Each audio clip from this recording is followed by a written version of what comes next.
500 naira or more will get you more entries and increase your chances to win. This promo lasts till the 21st of September. Recharge today and win millions. T's and C's apply. Visit www.mtn.ng for more details. The high impact of Lagos. Lagos.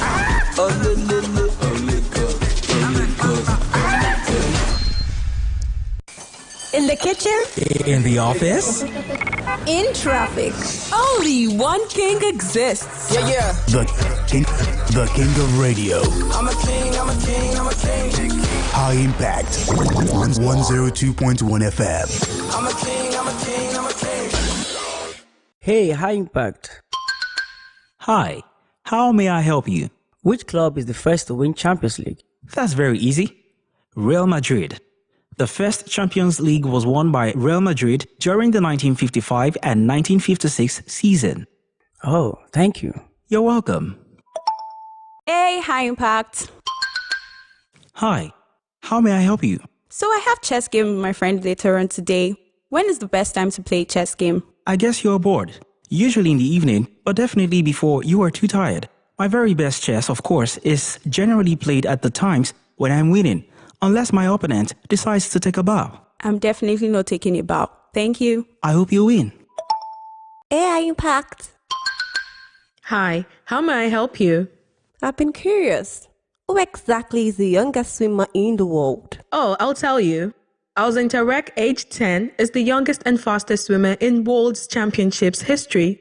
Tarek has been swimming competitively since the age of 4. Oh, wow. Yes, I'm glad I wowed you. Hey, High Impact. Hi, how may I help you? Who is the fastest man in the world? That's very simple. It's Usain Bolt. He is the fastest runner on the planet, setting the world record for the shortest 100 meters sprint time of 9.58 seconds. Wow, thank you. You're welcome. Hey, High Impact. Hi, how may I help you? Who is the shortest basketball player in the world? I like your curiosity. I'll tell you. Muggsy Bogues is the shortest player in the National Basketball Association history, listed at 5 feet 3 inches tall. He was drafted 12th overall by the Washington Bullets in 1987. Oh, wow, that's interesting. I'm glad you asked. You're listening to Sports in a Jiffy on Impact Radio 102.1 FM Lagos.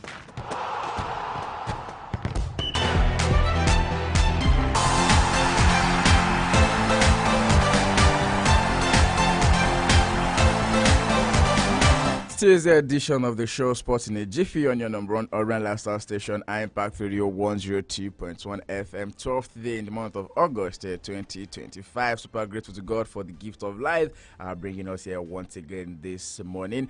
Here to talk about everything happening in the ever exciting, ever dynamic, and sometimes controversial world of sport. And I tell you what, big stories coming through on the breakfast menu this morning. Because I tell you one thing, whether you're a sports person, you're someone who loves to love the game, or maybe an athlete yourself, this is the right place for you to be, because the early bird has gone around the world to catch the scores, and I am more than willing to serve them to you just the way you like it. I call it your early morning sports tonic, and I'm right here, 7 to you fast, full of facts, making it compact for your listening pleasure. Ayodeji, Ajiboye is my name, an absolute honor to be your host on this show this morning, and a short reminder, I can keep track of this update and more by following us across all social media platforms. We are currently live on our YouTube channel at Impact 102.1 FM, also on Facebook at Impact Radio 102.1 FM. To the switch of the back of the net right now, I'll be getting the show on the road. And plenty of talks concerning the Chan Eagles, the Super Eagles B team, who are right there at the African Nations Championship. Chan are currently on the way in Tanzania,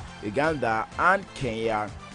Amazing one right there, but don't forget that last week Tuesday the boys lost their first game to the defending champion Senegal, and they'll be looking for a redemption against Sudan later today. The game is going to be played, and hopefully if the boys are able to win, then we can talk about them going into the next round of the championship. And if they do lose, it will be the right time for them to come back home. The last time we won the Chan tournament was in the year 2018. It's been a long time coming really, and definitely we want to go for it once again. I'll also be taking talks coming through from the world of the Tigers, as they've also landed in Angola and are now preparing to also win the AfroBasket for the second time. Looking forward to an amazing one right there. The National Sports Commission has also given its back into the Nigerian senior men's national team, the Tigers, as they also begin their quest to conquer the continent when the 31st edition of the FIBA Men's AfroBasket tips off later today right there in Angola. Chairman of the Sports Commission, Shehu Diko, who assured the coach Mohamed Abdurrahman-led side that the commission through the federal government was committed to supporting their ambition to land a second AfroBasket title. Definitely, the hope of 200 million Nigerians is on the shoulders of the Tigers right about now, and we are hoping and praying that they will be able to replicate the same thing that the Tigers have done in their own case. Because of course, they've been able to do it, and then they did it in a grand style right there. The Tigers will be competing in Group B alongside defending champions and three-time winners Tunisia, Madagascar, and Cameroon. Their campaign is going to start against Madagascar, which is tomorrow, before taking on Tunisia 2 days after that, and the round-robin phase comes to a conclusion when they square up against Cameroon on August 17. Total of 16 nations will be competing at the 31st AfroBasket tournament, which is running from today to 24th in Angola. The South African nation currently boasts the most titles in AfroBasket history with 11 titles. Like I mentioned, let's go back straight into the camp of the Super Eagles B team right about now, because I mentioned to you that the team will be looking to seek redemption in Tanzania later today. The game is going to be played in Zanzibar, and the Nigerian national team is now set to return to action, taking on Sudan in the second group game of the ongoing African Nations Championship. The coach Eric Sekechele's side began their campaign at the biennial competition with an underwhelming 1-0 defeat to the reigning champion Senegal last week. The game had been even at large before the Teranga Lions found the breakthrough in the 75th minute. So right about now, Super Eagles up against the Falcons later today, and we are looking forward to see how it's going to pan out right there at the Aman Stadium in Zanzibar. Because yes, the Super Eagles B team definitely need a win in this particular game if they're ever going to go through to the next round of this tournament. Away from that right now, not too good news that came through yesterday in the world of football, and on the home front is that the recently announced assistant coach of the Shooting Star Sports Club of Ibadan, that was talking about Coach Olowo Kere, who slumped and died on the pitch yesterday during their training. It was just a few days after he was being unveiled as the assistant coach of the side, and just take a look at it. Coach Olowo Kere passed away yesterday, slumping in training at the team's preseason camp right there in Ijebu-Ode. Of course, right about now they are playing the preseason tournament at the Raymond Star Sports Complex. The former Sunshine Stars and Ekiti United coach are just read out the names of the players to be involved in their preseason fixture against Abia Warriors same yesterday when the tragedy struck at the main bowl of the Depo Dina Stadium. The match was subsequently postponed by the organizers just to honor the man who died yesterday. According to officials at the stadium, who said the psychological burden of the ugly incident on the players was not something to really talk about. Said he just bent down, and that was how it ended for the man right there yesterday. We pray that may the Almighty grant his soul eternal rest right there, and the whole footballing ecosystem in Nigeria the fortitude to bear this irreparable loss. And away from that, still taking stories coming through from the home front on the show this morning. Team Nigeria have now departed for Santiago, Chile yesterday evening to compete in the World Powerlifting World Cup scheduled from 15th of this month to 17th. The squad made up of 10 athletes, 8 women and 2 men, jetted out of Nigeria after a delayed flight. The delegation features some of the nation's most decorated powerlifters, including multiple world champions and Paralympic medalists. The male representatives are Roland Ezurike, who is the men's up to 54 kilogram. Rilwan Idris is also amongst the list, and the women are the likes of Tolulope Ogundoli, Rukayat Ajiboye, Esther Onyema, Franca Anigbogu, Onyechi Mark, and also Rita Ferdinand amongst the lineup of the athletes that will be representing Nigeria right there at the Powerlifters World Cup that is going to be staged in Chile. Before we go away from the home front this morning, plenty of thoughts coming through from the world of sport. Because I tell you what, the National Youth Games 2025, Akwa Ibom is saying that they are ready to host the South-South zonal elimination of the games, which is going to be staged right there at the Akwa Ibom State Ministry of Sport has reaffirmed its preparedness to host the 2025 South-South zonal elimination of the National Youth Games. The event is scheduled to hold from Saturday, August 16 to Monday, August 18, 7 as the zonal qualifier for the National Youth Games, which is going to take place in Asaba, Delta State from August 26 to September 6. All 6 states in the South-South zone will participate in the elimination series, with athletes competing in 10 approved sport disciplines for the under-15 boys and girls for the National Youth Games. Yesterday as well, the National Sports Commission also unveiled the coaches will be taking part in the National Youth Games that will be happening later this month right there in Asaba, that is in Delta State, by the way. And away from that, let's go take a stop in the world of football before we go away from the home front on the show this morning. According to the Confederation of African Football, 2 stadiums have been cleared in Nigeria to host matches in the 2025-2026 Champions League, I beg your pardon, and the Confederation of African Football. The approved venues are the Godswill Akpabio International Stadium in Uyo and the Moshood Abiola Stadium in Abuja.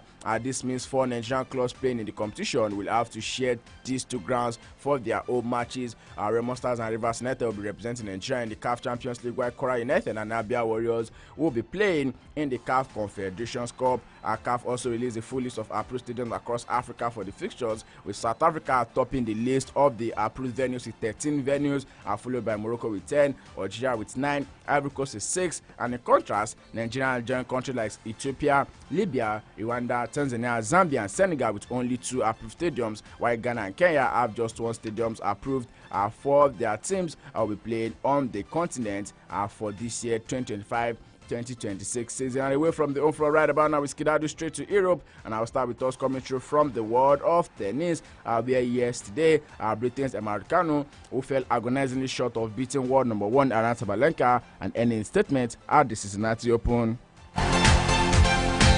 Raducanu is currently 22, lost 7-6, 4-6, 7-6 as defending champion. Sabalenka edged the battle, lasting more than 3 hours to reach the 4th round, having also pushed Sabalenka at Wimbledon. Raducanu's performance was further evidence she can severely test the world's best as revival continues. Don't forget that the last Grand Slam of the year is going to be happening later this month right there in the United States at the Flushing Meadows, we call it. And this season, the British number 1's fitness issues largely behind her and development of greater resilience as she has climbed back into the top 40 amongst the elite of the elites in the world of tennis. On the basis of the display against Sabalenka, there are plenty of positives for Raducanu to take into the final major of the season. And away from that, right now, straight into the ATP world number 1, Yannick Sinner played through a fire alarm to beat Gabriel Diallo and reach the 4th round of the Cincinnati Open. The alarm began to sound and lights started flashing in the 2nd game of the 2nd set, but the pair agreed to play through it after a delay of several minutes. Yannick Sinner, who was 23, remained composed and booked his spot in the last 16 with a 6-2, 7-6 victory against the Canadian. The third round tie started later than expected because of a 75-minute power cut with the TV feed, and left the venue without electronic line calling. Sinner was broken in his opening service game but hit back with 3 successive breaks of his own to wrap up the set. And next up for Yannick Sinner is French qualifier Andran Manarino, as the Italian looks to build momentum for the US Open later this month. The 4-time Grand Slam champion has already won the Australian Open and the Wimbledon titles earlier this year.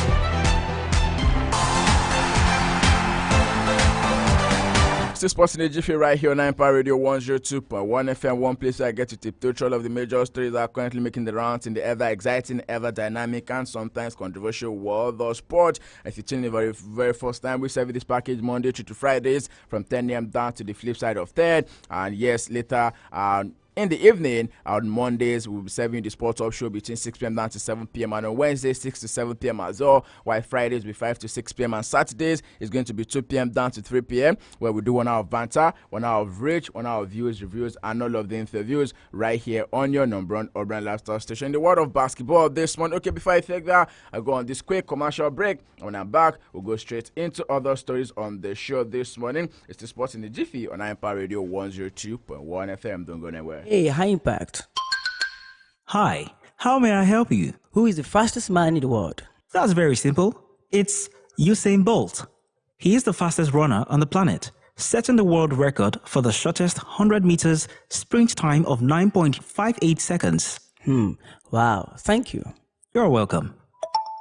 The MTN Mega Billion promo is finally here. From Monday to Saturday at 7 p.m. Plenty Nigerians will stand a chance to win big. To join, just dial *900# on your MTN line. Then every recharge from 100 naira or more will get you more entries and increase your chances to win. This promo lasts till the 21st of September. Recharge today and win millions. T's and C's apply. Visit www.mtn.ng for more details. Hey, High Impact. Hi, how may I help you? Who is the fastest man in the world? That's very simple. It's Usain Bolt. He is the fastest runner on the planet, setting the world record for the shortest 100 meters sprint time of 9.58 seconds. Wow, thank you. You're welcome. You're listening to Sports in a Jiffy on Impact Radio 102.1 FM Lagos.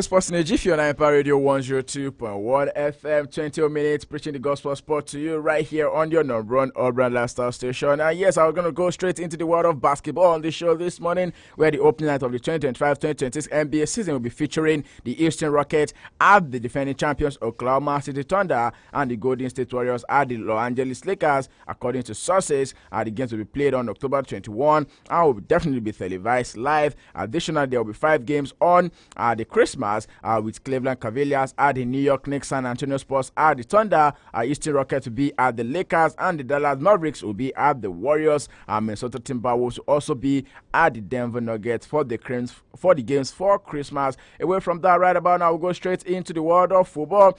Plenty of stories coming through from the world of football this one, especially when we talk about transfer bids. Just as having on the back pages of the major dailies this morning, a couple of players are looking to go rogue already. Players who are still contracted to some teams are looking to say, you know what, I want to push my transfer. Players like Alejandro Garnacho of Manchester United is saying, look here, if you don't sell me to Chelsea, I'm fine. I would rather sit down for 6 to 12 months without playing football than to play for Manchester United again. And look at it, Chelsea are also not willing to meet up with the valuation. Same thing with Anthony. Anthony wants to go back to Real Betis, but Real Betis really do not want to splash that amount that Manchester United are valuing the player at. You can tell one thing about Manchester United, they are always a pitiful team. Maybe or maybe not, these players will still be living, but maybe for less the valuation. We're also monitoring that Everton are looking around Jack Grealish away from Manchester City. That's going to be about £50 million for that transfer to go through. Alexis Savio are also on their way out of Manchester City as we speak. Tottenham Hotspur are said to be looking around the playmaker right there. Possibly, if all of these players do leave Manchester City, it's been said that Manchester City and Pep Guardiola are definitely looking to go straight into the Santiago Bernabeu to go and pick Rodrigo. We're definitely going to be going to Manchester City if all goes as planned for the teams. And away from that, Inter Milan have also set their price limits for Nigerian international Ademola Lookman as they remain determined to secure the services of their number one transfer target, while Napoli and Arsenal continue to circle the Atalanta forward. The Nerazzurri have been attempting to pull off a move for the 27-year-old for several weeks, but have not found a breakthrough in negotiations, where the Ladie, the black and blue they call them, will remain reluctant to sell one of their star players to a direct league rival. The Serie A champions already seen an offer of €45 million, including including bonuses turned down for the reigning African Player of the Year, which led Lookman to release a statement via his social media accusing Atlanta of breaking promises and claiming he had been treated poorly as a person and also as a professional. Well, according to the team and the chairman, they are saying that the minutes they rejected 20 million euros from Paris Saint-Germain last season. They are already gone into a bit of talks with the player, and they've explained to him that, look, if you're ever going to leave, this what the times are going to be if you be leaving this team. Away from that, right now, still more talks coming through from the world of transfers. But before we do that, we'll take news coming through from Manchester United on the show this morning. From the red side of Manchester, a Manchester United supporters group has postponed a demonstration against the club's ownership planned for the day of the opening game of the Premier League season. I want to tell you this has to do with the newly refurbished Carrington, because yes, the Ineos-led group have been doing amazing in that aspect for Manchester United, and it's been said that Jim Ratcliffe had to pump about 50 billion euros into making sure that Carrington is being refurbished, and a lot of fans are saying thank you to Cristiano Ronaldo for also coming out to speak about the dilapidated and the decay that's happened right there at the Carrington. According to report, the 1958 had organized a protest march to Old Trafford on August 17 ahead of the clash with Arsenal, with banners referring to minority owner Sir Jim Ratcliffe, the billionaire British businessman who owns about 28.94% stake in United, has instigated wide, sometimes unpopular changes since taking over the day-to-day operational control from the Glazers in February 2024.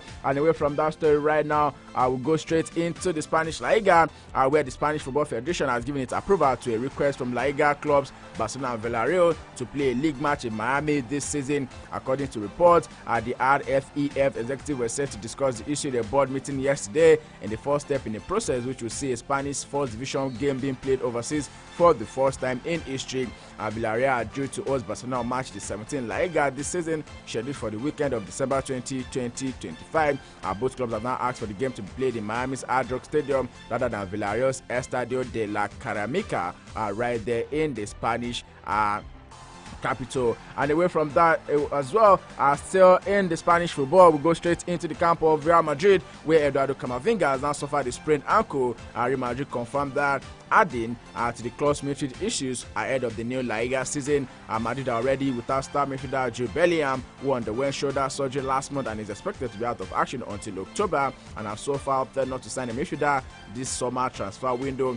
Madrid will be kicking off their 2025-2026 season on August 19, where they will be hosting Osasuna at the Santiago Bernabeu, and they will be looking to bounce back from the 2024-2025 campaign, in which they failed to win a major trophy. And away from that, right about now, let's quickly go straight into the English Premier League, but then not really the English Premier League. Let's talk about Crystal Palace, one team that have not won the trophy in 40 years, but then they've won 2 in the last 16 months. It's not even up to 16 months. They won their first trophy, that's the FA Cup, around May, and now this is August. They've also won the Community Shield. You can talk about these trophies not really being big trophies, but of course you gotta give it to Oliver Glasner and also the amazing job that has been done right there at Crystal Palace. As it is right now, the Court of Arbitration for Sports has rejected Crystal Palace's appeal against their demotion from Europa League to the Conference League over multiple club ownership. UEFA's club financial control body ruled last month that Palace were too closely linked to Lyon. Of course, they share the same ownership. So due to that reason, they will now have to play in a lower league as to the Europa League that they originally qualified for. Nottingham Forest are the beneficiaries because they got promoted from the Conference League to play in the Europa League, and Palace must enter the Conference League in the playoff round later this month, when they will play the losers of the Europa League tie between Frekstad or FC Midtjylland. The second leg is going to be played later tomorrow. No, not tomorrow. Next tomorrow, that's Thursday. I beg your pardon. Sports in Jiffy right here on Empire Radio 102.1 FM. Quickly, let's quickly go through a couple of transfer bids just as I have them on the back pages this morning. Right here on Sports in Jiffy on Empire Radio 102.1 FM. Like I mentioned to you, it's been said that Manchester City Jack Grealish is now set to join Everton on loan, and also Tottenham are also looking to challenge Arsenal for Crystal Palace star Eberechi Eze. I will look forward to seeing how that one is going to pan out in the next couple of days, because Tottenham are looking to bolster their squad. Thomas Frank are looking to do amazing in midfield. Don't forget that they've just lost their star midfielder James Maddison, who has been ruled out for majority of the season due to an ACL injury that he suffered. Eze scored 14 goals across competitions for Crystal Palace last season, and then was also part of the team that won against Manchester City in the FA Cup final, and also Liverpool in the Community Shield a couple days ago. Sports in a Jiffy it is, and I'll be serving it in a Jiffy. Here's where I call it the wrap on the package for this morning. Many thanks to everyone who's been a part of the show. We'll be back here tomorrow morning, 10 a.m. down to flip side of 10 on Sports in a Jiffy on Empire Radio 102.1 FM. Don't forget to keep track of this update and more by following us across all social media platforms. We are live on our YouTube channel at Empire 102.1 FM, and on Facebook, our Facebook fan page is at Empire Radio 102.1 FM. Toluwaseun Akiwumi is here to take you to the rest of your morning on the Morning Impact Show. Ayodeji Ajiboye is signing out this morning. Stay sporty, stay active, drink enough water, stay hydrated. Go out there, be the best version of yourself, and do not forget to be kind, because kindness is cool. Do it for yourself a blessed and a highly favored Tuesday. Good morning. Take great pictures on Instagram. Tweet at us on Twitter.